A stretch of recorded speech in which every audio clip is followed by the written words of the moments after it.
Chers amis, j'ai une bonne question pour vous. Pourquoi la Bible parle-t-elle du don de vie?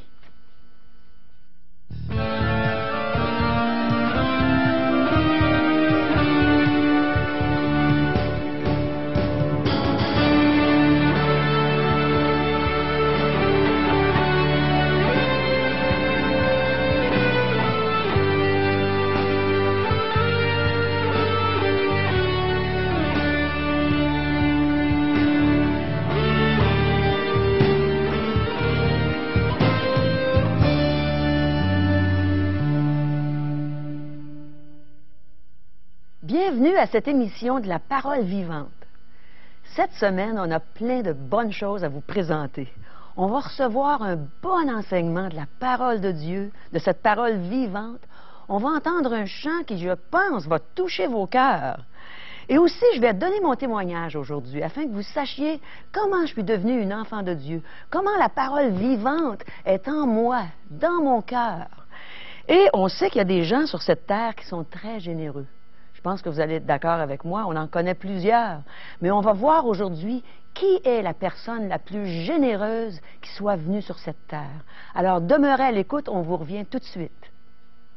Parole vivante vous invite à participer à l'un des nombreux merveilleux déjeuners de l'espoir. Ces déjeuners ont lieu dans plusieurs restaurants réputés de la région et vous sont offerts gratuitement. Venez entendre le témoignage d'une vie transformée par la puissance de Dieu. Pour connaître les détails concernant l'endroit, la date et l'heure pour votre région, composez le 1-877-537-7647 ou notre site web www.espoir.ca. Alors nous voici de retour et cette fois-ci, c'est avec mon coéquipier Régent. Pour ceux qui n'auraient pas vu notre dernière émission, c'est le pasteur Régent Joly, ou plutôt le pasteur évangéliste Régent Joly. C'est un grand évangéliste et je suis heureuse de faire équipe avec lui. Alors, bonjour, Régent, comment ça va? Bonjour, Caro, puis bonjour à chacun d'entre vous aussi, les téléspectateurs qui prennent l'habitude de nous écouter d'une base régulière, d'une façon régulière. Caro, tu as l'air tout enflammé aujourd'hui. Eh oui, mais j'ai hâte que tu répondes à la question que j'ai posée à nos téléspectateurs au début. Aimerais-tu que je la répète pour nous? S'il te plaît. OK. Alors, la question, c'est pourquoi la Bible parle-t-elle du don de vie? Alors, j'aimerais que tu y répondes, Régent. Caro, cette idée m'est venue suite à l'élan de générosité qu'on retrouve dans notre société. On parle d'un fléau, d'une grande catastrophe mondiale, et on voit tout de suite les gens mettre la main sur leur porte-monnaie, puis essayer de distribuer, puis même de faire des voyages, de se rendre là où il y a eu les grandes catastrophes pour essayer de soutenir ces gens, de les aider. Alors, cet élan de générosité m'a fait penser à un autre être qui a donné tout un élan de générosité qu'on retrouve dans la Bible. Je vais vous lire juste un texte comme introduction à ce message qui va venir un peu plus tard dans l'émission. C'est Jean chapitre 3, verset 16, où nous lisons « Car Dieu a tant aimé le monde qu'il a donné son Fils unique, afin que quiconque croit en lui ne périsse point, mais qu'il ait la vie éternelle. » Et on va regarder davantage de plus près cette grande vérité, pourquoi Dieu a eu cet élan de générosité envers l'humanité. Ça nous donne un avant-goût de ce qu'on va entendre. Alors, chers téléspectateurs aussi, on aimerait que vous sachiez que vos questions sont importantes. Et on aimerait que vous nous les envoyiez pour qu'on puisse s'en servir plus tard dans d'autres émissions. On aura la question de la semaine et ce sera probablement la vôtre. Alors, demeurez à l'écoute, on vous revient dans quelques instants.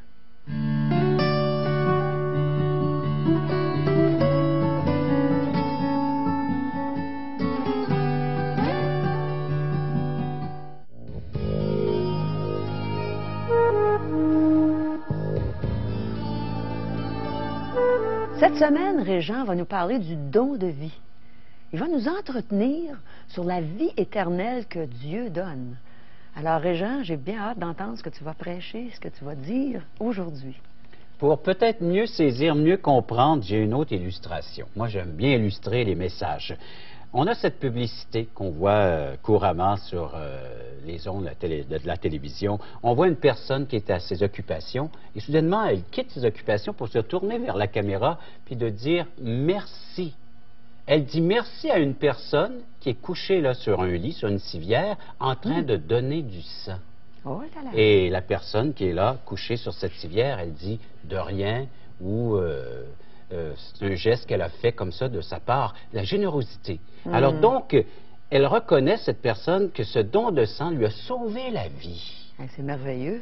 Alors, cette publicité nous parle, puis elle nous interpelle aussi. Et c'est de là que vient l'idée, donc, d'aller chercher dans la parole de Dieu, moi aussi à mon tour, cette pensée que Dieu est intervenu et la gravité dans laquelle l'homme se trouve, pour que Dieu puisse donner son Fils, l'être le plus précieux, son être le plus cher, son propre Fils unique, il le donne à l'humanité, le donne à l'homme. Dieu est généreux, n'est-ce pas? Alors, oui, mais il faut voir quelle est la gravité de l'être humain. Dans quoi est-ce qu'il se trouve? Si j'ai besoin de sang, bon, parce qu'il y a une maladie, alors j'ai besoin de transfusion, j'ai besoin de changer cette alimentation sanguine en moi. Et c'est la même chose. Si j'ai besoin de Jésus-Christ, je dois reconnaître ce qui ne va pas dans ma vie. Exactement.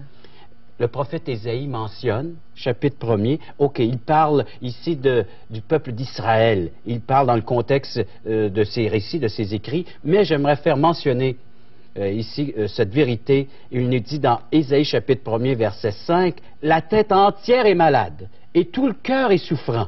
De la plante du pied jusqu'à la tête, rien n'est en bon état. Ce ne sont que blessures, contusions et plaies vives qui n'ont été ni pansées, ni bandées, ni adoucies par l'huile. » C'est l'état de l'humanité entière, oui. C'est ça, exactement. Alors, de notre société dans laquelle nous sommes, si on pouvait voir comme Dieu voit les choses, Dieu est en train de dépeindre, de décrire son peuple, Israël, par le prophète Isaïe, il veut leur parler, il leur adresse un message, puis il dit... Il n'y a que blessure. Vous avez besoin d'aide, vous avez besoin de soins, vous avez besoin que quelqu'un s'occupe de vous.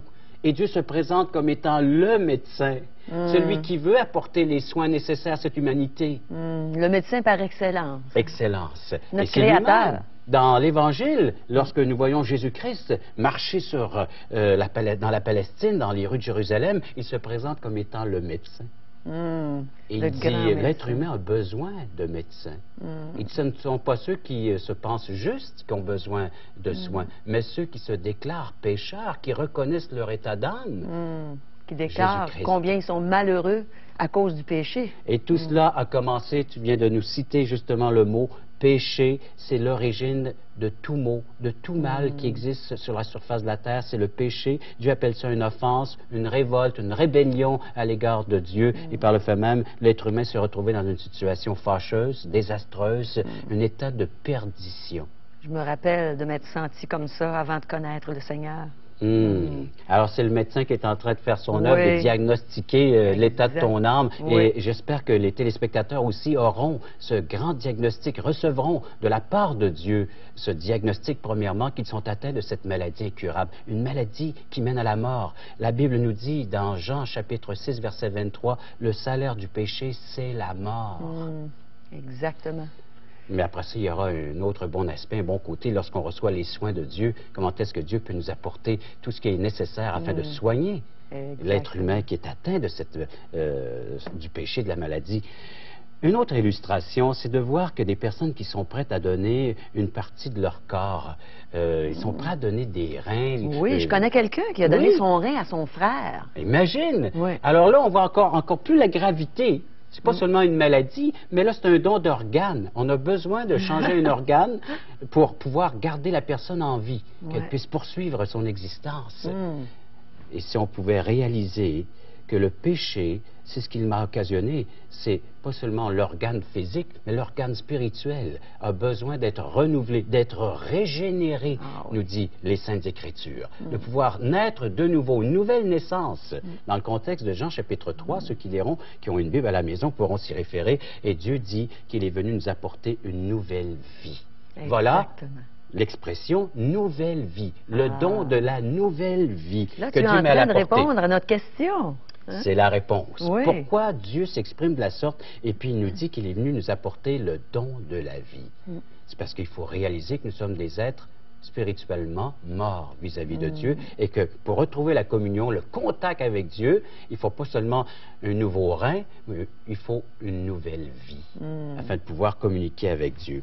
Il y a plusieurs textes. Éphésiens chapitre 2, verset 1er. Vous étiez morts par vos offenses et par vos péchés, dans lesquels vous marchiez autrefois selon le train de ce monde, selon le prince de la puissance de l'air, de l'esprit qui agit maintenant dans les fils de la rébellion. Tous sont atteints.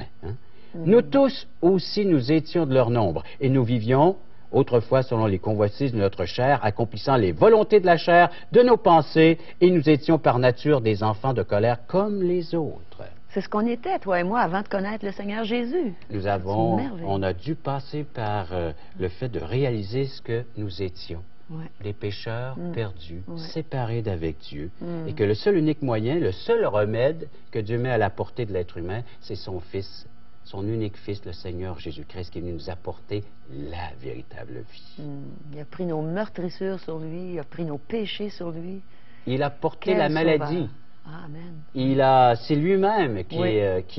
la Bible nous dit qu'il est mort, il a payé le salaire de ce que nous méritions, Oui. afin que nous ayons la vie.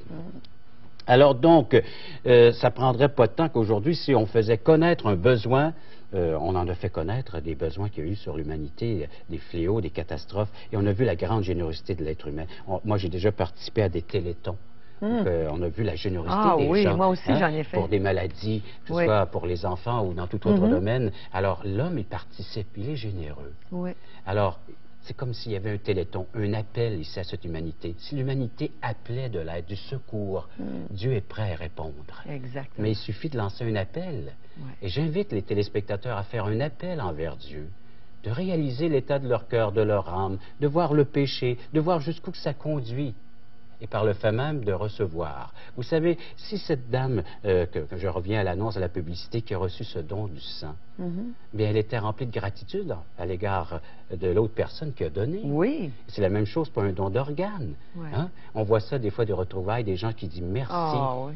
de m'avoir donné ton rein, m'avoir pu partager aujourd'hui. Eh bien, c'est la même chose. Notre cœur est rempli de gratitude envers un grand Dieu qui a donné son Fils unique afin de venir me racheter, me sauver dans l'état dans lequel je me trouvais, l'état de perdition. Que vous puissiez devenir cette personne remplie de gratitude, de remerciement, d'action de grâce envers le Dieu créateur qui a bien voulu venir apporter le don de la vie en la personne de Jésus-Christ.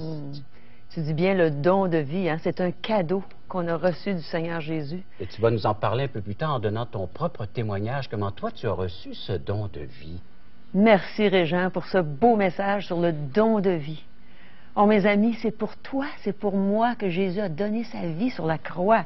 C'est pas merveilleux qu'il nous ait tant aimés? Écoutons un chant de France André, qui dit justement qu'il a fait ça pour toi et pour moi.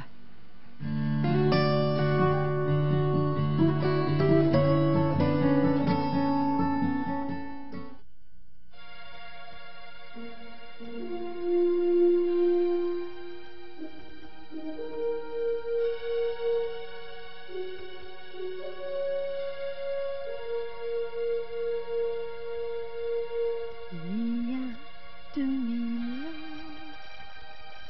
ans, enfin né sous le ciel de Judée, celui que tout un peuple attendait depuis tant d'années. Par sa sagesse enfant, il étonnait les maîtres de la loi. Plus tard, près du Jourdain,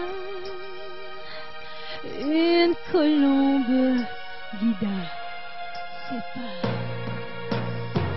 Durant un jour d'une épreuve au cœur du désert, il a souffert de la faim et du froid. Il a lutté sans faiblir, suivant la lumière. Il a fait tout ça pour toi. Il a fait tout ça pour toi et pour moi.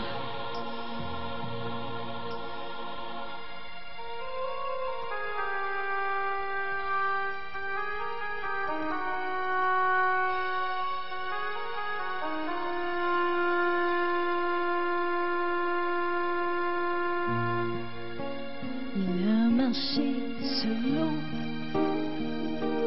et apaiser la colère du vent. Il a posé ses mains et redonné vie à l'enfant.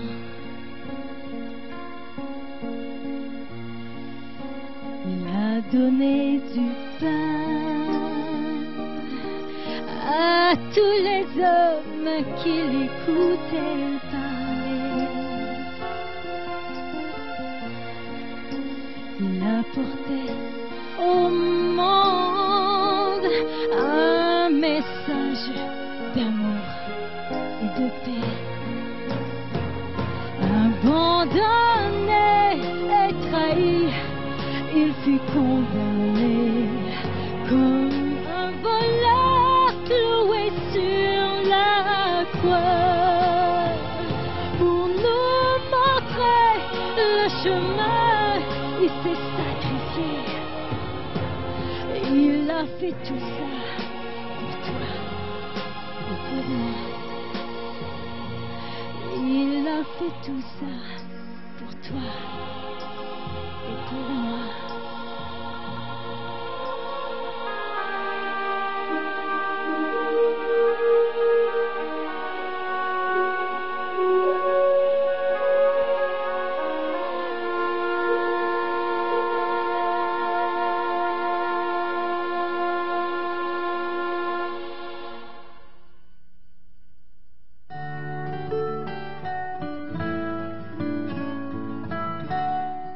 Oui, chers amis, c'est la surprise de me voir assis là où est, à l'habitude, Caro. Pourquoi? On inverse les rôles, Caro. Pour les prochaines minutes, c'est moi qui fais l'entrevue. OK. Alors, tu me suis. On veut te Ça faire va. connaître à nos téléspectateurs. Alors, on voudrait savoir comment est-ce que cet amour de Dieu, ce don de la vie, est entré dans ta vie, fait partie de ton existence maintenant. Comment est-ce que ça s'est produit? Raconte-nous ton histoire d'amour avec Dieu. Ah oui, parfait. Justement, tu as mentionné, quand tu as parlé de la parole de Dieu, tu as mentionné Jean 3,16, car Dieu a tant aimé le monde. Alors justement, j'avais un manque profond d'amour dans ma vie. Et dans ma recherche pour l'amour, j'ai fait beaucoup d'erreurs. Je cherchais le grand amour, mes parents étaient divorcés, et puis je voulais pas vivre ce que ma mère vivait. Elle avait un manque d'amour, elle aussi, dans sa vie. Et dans ma recherche pour l'amour, je suis tombée en amour quelquefois, mais pas avec les bons. J'ai aimé des hommes mariés, j'ai fait beaucoup de mal autour de moi en cherchant l'amour.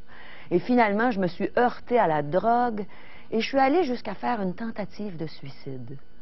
Alors, je peux dire que je souffrais beaucoup et c'était par manque de cet amour que je cherchais. J'étais convaincue toute jeune que je trouverais l'amour. Mais rendu à 20 ans, puis 25 ans, puis 27 ans, je ne l'avais toujours pas trouvé. Et finalement, pour une dernière fois, je suis tombée en amour avec un homme marié que j'ai aimé énormément. Et ça m'a fait souffrir. Et à travers ça, j'ai eu le cancer. Dieu m'a guéri. Je ne réalisais pas à l'époque que c'était vraiment lui qui avait mis ses mains sur moi. Et puis finalement, j'ai rencontré quelqu'un, une dame qui s'appelle Thérèse Lachapelle. Je travaillais sur son projet d'album. Elle produisait un album, imaginez-vous, qui parlait justement de l'amour de Dieu. Parce que si on se rapporte dans cette période de ta vie, tu étais connu, tu étais dans le milieu artistique au Québec. Oui. Là, j'avais fait carrière. C'est ça, j'ai oublié de dire ça, Oui. les gens. Les gens t'ont peut-être reconnu, t'ont déjà vu à des émissions comme Jeunesse d'aujourd'hui, mais c'est bon de préciser. Oui, à l'âge de 20 ans, j'ai débuté une carrière. Je suis déménagée de Sherbrooke à Montréal. Et j'ai eu quelques succès sur le palmarès, dont Un garçon en mini-jupe, Des gens sympathiques, Les bébites.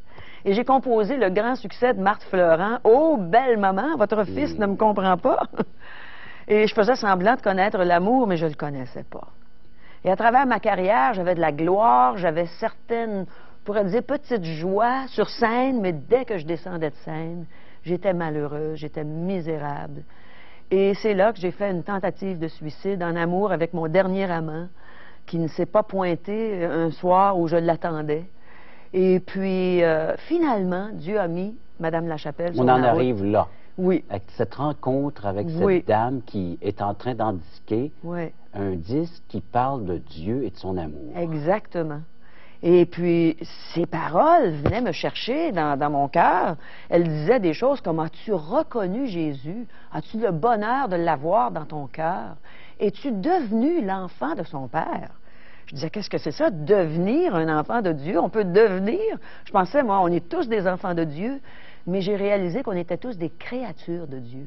Que pour devenir un enfant de Dieu, il fallait croire à la parole qui est Jésus, qui nous a donné le pouvoir, par la foi en Jésus, de devenir enfant de Dieu. Et un jour, le 6 août 1977, j'avais 30 ans, et j'étais chez Mme Lachapelle, et elle m'a regardée, puis elle a dit « Caro, réalisais-tu que tu étais une pécheresse? » Je dis « Voyons donc, je ne fais pas ça, moi, des péchés. Chez nous, on ne parle pas de péché. » Et puis finalement, en le disant, j'ai réalisé que j'étais une pécheresse perdue. Je me suis repentie. J'ai regretté amèrement le mal que je faisais à Dieu par le péché. J'ai décidé de changer de direction, mais j'ai vu que je n'étais pas capable par mes moyens. Et j'ai dit, Seigneur Jésus, là, je crois que c'est pour moi que tu es mort sur la croix. Que tu es Dieu, fait homme, que tu as donné ta vie pour moi. Et j'ai dit, Seigneur, sauve-moi. Et il l'a fait du jour au lendemain. Je n'étais plus la même parce que j'avais mis ma confiance en Jésus seul pour être sauvé, pour recevoir ce don gratuit de la vie éternelle, ce don de l'amour de Dieu pour moi. J'ai trouvé le grand amour, parce qu'il y a juste Dieu qui peut nous donner le grand amour. L'amour qui fait qu'il a tant aimé le monde, qui a donné son Fils, et l'amour de Jésus qui m'a tant aimé, qui a donné sa vie. J'ai réalisé que c'était pour moi qu'il avait été cloué sur cette croix. J'ai réalisé que ce n'était pas les clous qu'il retenait à la croix, mais son amour pour moi. Et depuis ce jour, Caro, comment s'est concrétisé, s'est manifesté cet amour de Dieu? Eh bien, la première chose que j'ai faite, c'est que j'ai laissé mon amant. J'ai appelé mon pusher et je lui ai dit qu'il ne me verrait plus jamais. J'ai réalisé que je n'avais pas à faire des abus d'alcool non plus. Et j'ai complètement laissé la drogue. J'ai perdu le désir de m'enlever la vie aussi. Là, j'ai eu la vie. Le Seigneur m'a donné la vie éternelle parce que j'ai mis ma confiance en lui. Et au lieu de chanter un garçon en mini-jupe, maintenant, je chante la gloire de Dieu. Je dis au Seigneur Jésus combien je l'aime dans à peu près tous mes cantiques. Et je fais partie d'une équipe de louanges à mon église. D'ailleurs, je suis responsable de cette équipe maintenant. Et on met Jésus au centre de la louange. Partout, dans tous nos chants, c'est Jésus qu'on proclame. On dit combien il nous aime, combien il aime les gens qui nous visitent et combien il vous aime, chers téléspectateurs. C'est pour vous qu'il a donné sa vie. On blâme des gens qui ont crucifié Jésus, mais sachons que c'est lui, que ce sont nos péchés qui ont cloué Jésus à la croix. Ce sont mes péchés. Et maintenant, ce que je veux, c'est de servir le Dieu vivant, avec des gens comme toi, Régent, des gens qui l'aiment, qui aiment proclamer son salut, dire aux gens qu'on n'a pas besoin d'être si malheureux, qu'il y a vraiment de l'espoir, et le seul espoir, c'est en Jésus. Et tu vas pouvoir, Caro, interpeller les gens, nos téléspectateurs, non seulement en prononçant ces paroles, mais aussi en exprimant ton don par le chant. Oui, exactement. Tu vas chanter dans notre télésérie. Oui, j'ai hâte. Et moi aussi, j'ai hâte de t'entendre, les téléspectateurs, de voir ce changement radical de passer d'un garçon en mini-jupe et à chanter la gloire de Dieu. Pour ceux qui ne t'ont pas connu, qui n'ont pas vécu avec toi, tout ce changement que Dieu opère dans une vie. Et quelle vie on a avec le Seigneur Jésus. C'est une vie abondante. Je peux dire comme un psaume, hein, je m'éveille et je suis encore avec toi. À chaque matin, je suis avec Dieu. Dieu est avec moi. Il ne m'abandonne jamais. C'est merveilleux d'être un enfant de Dieu. Et ces dernières années, il nous a appelés à former une équipe provinciale, aussi bien à la radio que maintenant à la télé, pour faire promouvoir, connaître, partager cette bonne nouvelle que Dieu donne la vie éternelle par son Fils Jésus. C'est merveilleux. Ce que tu as reçu un jour, ce que j'ai reçu un autre jour, et j'espère que les téléspectateurs aussi recevront un jour ce que Dieu leur offre, ce don de la vie éternelle, qui se trouve uniquement en Jésus-Christ, son Fils bien-aimé. Il nous l'a donné par amour, nous dit le texte. Recevez-le aussi par amour, en invitant Christ à devenir le sauveur de votre existence. Reconnaître comme Caro, vous êtes pécheur, pécheresse, et vous avez besoin d'un sauveur, Jésus-Christ. Et cette bouée lancée par Dieu pour venir sauver une humanité déchue, perdue. Comme je l'ai expliqué un peu plus tôt dans le cadre de cette émission. Caro, merci beaucoup. Merci. On vous revient dans quelques instants.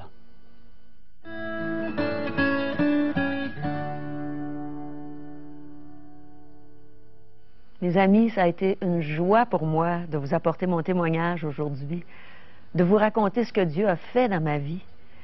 Et vous pouvez voir des témoignages comme le mien un peu partout au Québec dans des restaurants.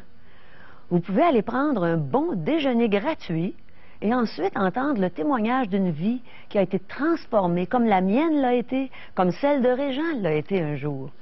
Alors, j'aimerais vous inviter à 2 déjeuners de l'espoir. Ça dépend de la région dans laquelle vous habitez. Il y en a un à Orsainville, le 23 avril à 9 h, au restaurant Le Normandin, au 50-21 boulevard du Jardin. Et il y en a un autre à Saint-Jean-Chrysostome, le 23 avril encore à 9 h, restaurant Pizza Royale, 780 rue Commerciale. Une autre chose aussi que j'aimerais ajouter, c'est que c'est important pour nous de recevoir vos commentaires et d'entendre vos questions.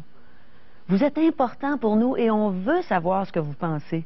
On veut avoir vos questions et on va les utiliser dans nos émissions pour débuter chaque émission. Vous avez vu aujourd'hui qu'on a utilisé une question. Alors, vos questions sont importantes, elles nous servent. Elles sont importantes pour nous. On veut savoir vos impressions. On veut savoir ce que vous pensez. Vous êtes vraiment nos amis et on veut rester vos amis. Alors, vous pouvez nous contacter au 1-877-L'Espoir, c'est-à-dire le 1-877-537-7647. Et aussi, vous pouvez aller sur notre site web, c'est le www.espoir.ca. Alors, je le répète, le www.espoir.ca. Eh bien, c'est déjà terminé pour aujourd'hui. Alors, mes amis, on vous invite à nous regarder à tous les jours. Il y aura rediffusion de cette émission demain. Alors, invitez vos amis à se joindre à nous. Et merci beaucoup, Régent, pour ta belle participation, pour le beau message de l'Évangile qu'on a entendu aujourd'hui. C'est une grande joie pour moi, Caro, et j'ai hâte de lire les commentaires de nos téléspectateurs, soit par courriel ou par courrier, mais qui nous fassent parvenir des commentaires suite à ce qu'ils viennent d'entendre. Oui, on veut les entendre, hein? Et merci à notre belle équipe technique et merci à toi, Seigneur, d'avoir été présent au milieu de nous. Alors, c'est terminé pour aujourd'hui. Bye bye!